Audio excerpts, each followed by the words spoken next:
오늘도 주 안에서 또 복된 날 맞기를 원합니다. 우리 묵도하심으로 주님 앞에 나오시겠습니다.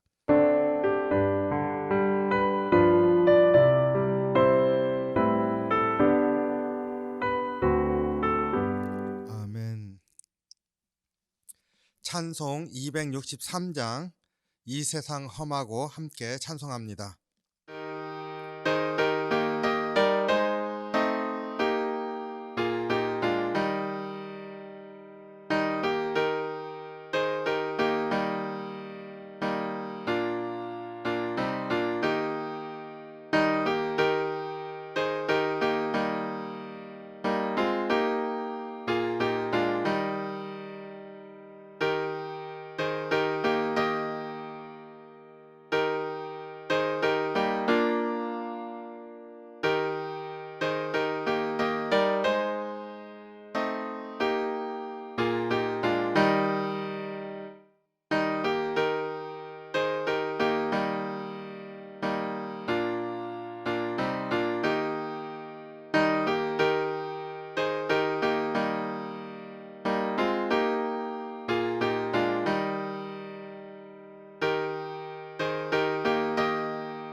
오늘 우리에게 주시는 말씀 예레미야 50장 21절로 32절 말씀입니다. 함께 봉독합니다.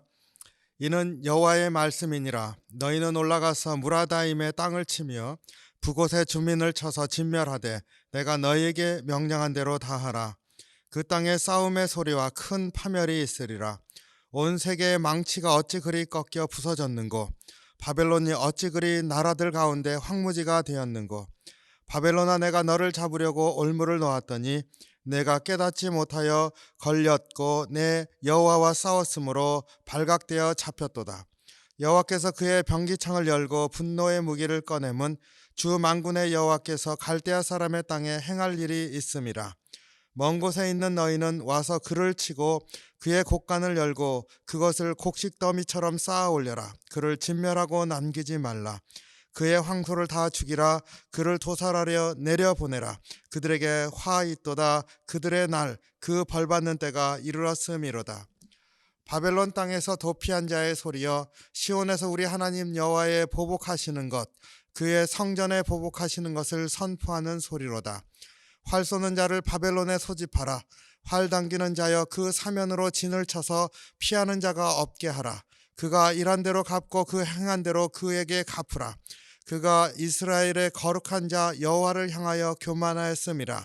그러므로 그날에 장령들이 그 거리에 엎드러지겠고 군사들이 멸절되리라. 여호와의 말씀이니라. 주 만군의 여호와의 말씀이니라. 교만한 자여 보라, 내가 너를 대적하나 너의 날 곧 내가 너를 벌할 때가 이르렀음이라. 교만한 자가 걸려 넘어지겠고 그를 일으킬 자가 없을 것이며 내가 그의 성읍에 불을 지르리니 그의 주위에 있는 것을 다 삼키리라. 아멘. 기도하겠습니다. 사랑이 많으신 주님, 주의 은혜 감사합니다. 오늘 또 하루를 시작하며 주의 말씀 묵상할 때 주님께서 또 예레미야 선지자를 통해서 선포하신 바벨론에 대한 심판의 말씀 가운데서 또 우리가 주의 백성으로 다시 한번 깨닫는 귀한 말씀 심령에 새겨 주시옵소서. 주의 말씀을 따라 살아가기를 소원할 때마다 항상 주님 바라보는 내가 있기를 소원합니다. 이 시간 그렇게 말씀으로 함께하여 주시옵소서. 감사드리며 예수님 이름으로 기도하옵나이다. 아멘. 바벨론에 대한 심판의 메시지가 이어지고 있습니다. 꽤 길지만은 그러나 그 한 부분 한 부분 살펴볼 때마다 그 똑같은 심판의 메시지인데도 불구하고 그 안에서 하나씩 변해가면서 하나님께서 드러내시는 것이 있는 것을 보게 됩니다. 어제 본문에서 봤을 때 하나님의 심판 가운데서 사실은 마음에 두고 있는 것이 유다와 이스라엘 백성, 하나님의 백성이라 하는 것을 그렇게 살펴보았습니다. 오늘 본문에서는 바벨론에 대해서 싸우시는 하나님의 모습을 보여주고 있습니다. 하나님과 바벨론이 싸운다고 하면 누가 큰 자입니까? 누가 강한 분입니까? 당연히 하나님이시지요. 그래서인지 오늘 본문에서 바벨론의 모습은 제국과 같은 그런 위용을 가진 모습이 아닙니다. 오히려 쫓기고 부서지는 그러한 모습으로 나타나고 있습니다. 21절로 23절에 보면은요, 이는 여호와의 말씀이니라 너희는 올라가서 무라다임의 땅을 치며 그곳의 주민을 쳐서 진멸하되 내가 너희에게 명령한 대로 다 하라. 그 땅에 싸움의 소리와 큰 파멸이 있으리라. 온 세계의 망치가 어찌 그리 꺾여 부서졌는고 바벨론은 어찌하여 그리 나라들 가운데 황무지가 되었는고. 여기에서 무라다임과 북옷을 치라 이렇게 나오는데 바벨론의 대표적인 도시의 이름입니다. 무라다임, 그 말뜻이 재미있습니다. 이중의 반역이라고 하는 뜻을 가지고 있다고 합니다. 그리고 그 위치가 이제 페르시아만 그 맨 위에 머리 부분에 있다고 하네요. 북옷이라고 하는 도시의 이름의 뜻은 처벌이라고 하는 뜻입니다. 그리고 이제 티그리스강 동편에 있기 때문에 주로 이제 바벨론 지역의 그 중심부에 있는 그러한 도시들이죠. 그런데 그 이름이 이중의 반역이다, 그리고 처벌이다, 이렇게 뜻을 가지고 있다고 하는 게 하나님에 대해서 이제 이중의 반역이다, 우상 숭배하고 그 교만하고 이중으로 반역하는 거죠. 하나님에 대해서 그러한 것들을 우리로 새기게 합니다. 그러니까 도시를 선택해도 일부러 그런 이름을 가진 도시를 선택을 했겠죠. 그리고 처벌이라 하는 이름을 가진 북옷을 이제 치라 이렇게 얘기를 하고 있습니다. 그러니까 바벨론에 대해서 이제 치라 하시는 말씀을 주시면서 바벨론이 왜 하나님으로부터 이렇게 치리하심을 받고 멸망하게 이르게 되는지 우리가 이 도시의 이름을 통해서도 생각해 볼 수가 있습니다. 그러니까 이 바벨론이라고 하는 그러한 나라가 바로 이제 하나님 앞에 우상 숭배와 그리고 자기들의 강함으로 인하여서 교만하여진 그러한 두 가지의 중요한 죄를 이제 하나님께서 지적하시면서 이제 치시는 것이라는 것을 생각할 수가 있습니다. 그리고 바벨론이 온 세계의 망치가 어찌 그리 꺾여 부서졌는고. 온 세계의 망치, 그렇죠. 바벨론이 모든 나라를 다 부셨지 않습니까? 그러니까 온 세계를 다 두들겨 부시는 그런 망치였었는데 어찌하여 그렇게 꺾여버렸는가? 바벨론이 어떻게 그렇게 꺾일 수 있는가? 이렇게 얘기를 하고 있습니다. 이 모든 것들이 다 하나님께서 강하시다고 하는 것을 보여주지 않습니까? 그러니까 그들의 죄악이 어때서 무너지게 되었는지 도시 이름을 통해서 보여주고, 그들이 세계의 망치라고 했지만은 그 보잘것없이 꺾였다라고 하는 것을 통해서 하나님의 강하심을 보여줍니다. 그런데 이 정도로 바벨론의 위용이 전혀 나타나지 않았다 말할 수는 없죠. 그 다음에 24절을 보니까 이렇게 얘기를 하고 있습니다. 바벨론아, 내가 너를 잡으려고 올무를 놓았더니 내가 깨닫지 못하여 걸렸고 내가 여호와와 싸웠으므로 발각되어 잡혔도다. 여기에서 바벨론이 올무에 걸린 그런 짐승과 같은 모습으로 이제 표현이 되고 있습니다. 이 올무를 놓는 사람은 사냥꾼이지요. 사냥꾼은 올무를 놓고 숨어 있는 거잖아요. 그러니까 그것을 깨닫지 못하고 자기의 죄악을 끝까지 깨닫지 못하고 자기가 강해서 모든 것들을 다 이렇게 깨트리고 정복하고 있다고 생각하고 교만하여져서 하나님 앞에 죄를 지었습니다. 깨닫지 못하고 올무에 걸렸다. 그래서 하나님께서 사냥꾼과 같이 올무에 걸린 짐승을 잡는 그런 사냥꾼과 같이 바벨론을 잡았다.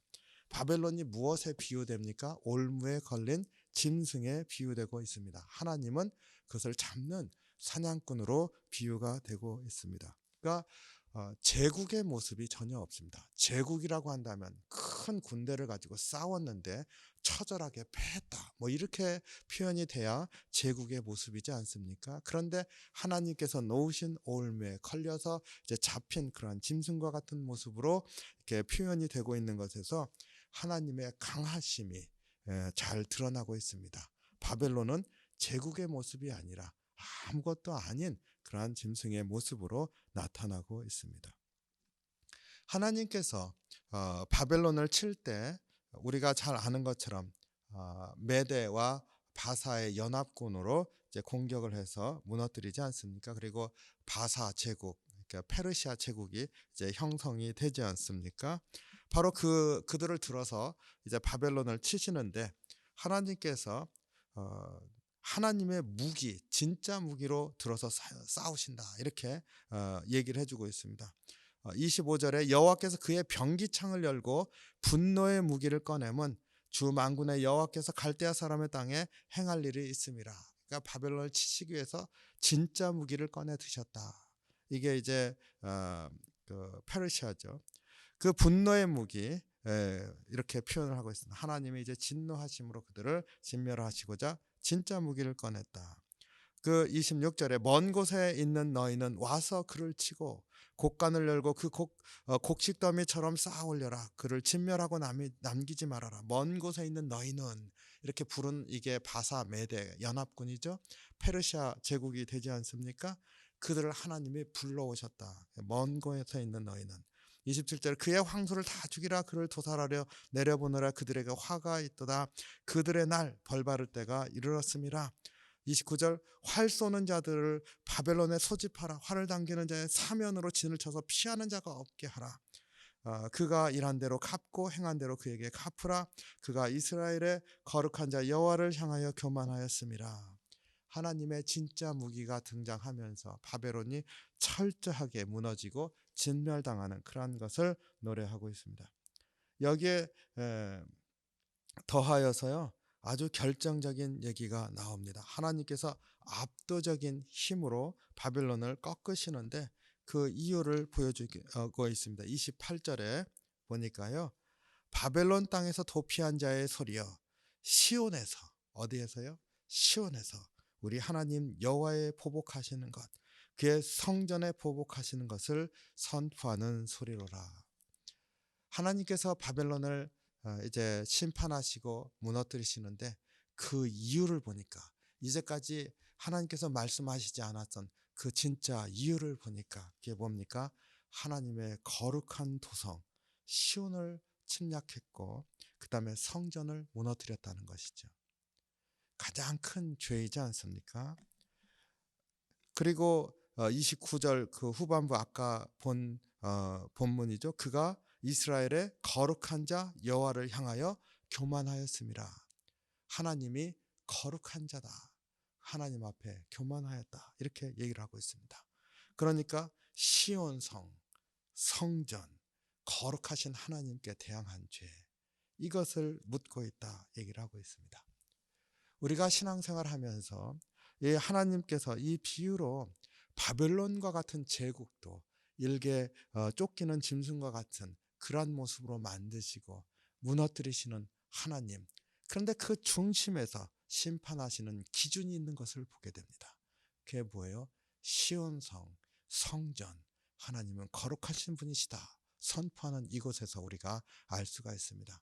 하나님의 구별되심과 하나님의 하나님 되심을 알고 따르는 것, 그것이 우리의 삶의 길이어야 된다고 하는 것을 분명하게 보여주고 있습니다. 아무리 어려운 일들이 있어도 우리가 반드시 우리의 심령 가운데 지키길 원하는 게 있습니다. 주님은 거룩하신 분이시고 주님의 계획 안에서 우리를 인도하시는, 우리의 사람의 생각으로 바라볼 때 다 이해할 수 없는 하나님은 하나님 되시다고 하는 것, 그것을 고백하는 것이야말로 우리가 반드시 지켜나가는 우리의 삶의 원칙이 되어야 될 줄로 믿습니다. 주님은 그러한 분이시기 때문에 우리가 믿는 것이지요. 우리의 삶 가운데 많은 일들이 일어나지만 그것에 휘둘리시지 않는 하나님의 계획과 뜻으로 인도하시는 거룩하신 하나님, 우리를 살펴보시는 그런 하나님이심을 오늘 또 고백하면서 주님과 동행하시기를 주님의 이름으로 축원합니다. 기도하겠습니다. 사랑이 많으신 주님, 주의 은혜와 사랑에 감사합니다.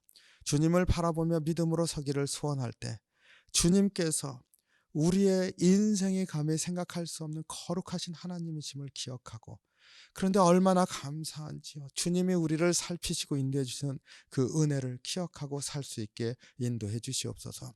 오늘 하루 살아갈 때 주님이 나와 함께 하심을 감사하면서 오늘 또 어려울 때 이길 수 있도록 인도해 주시옵소서. 주님이 참 소망 되심을 다시 한번 고백하며 우리 주님 예수 그리스도 이름으로 감사드리며 기도하옵나이다. 아멘. 주기도문 하겠습니다.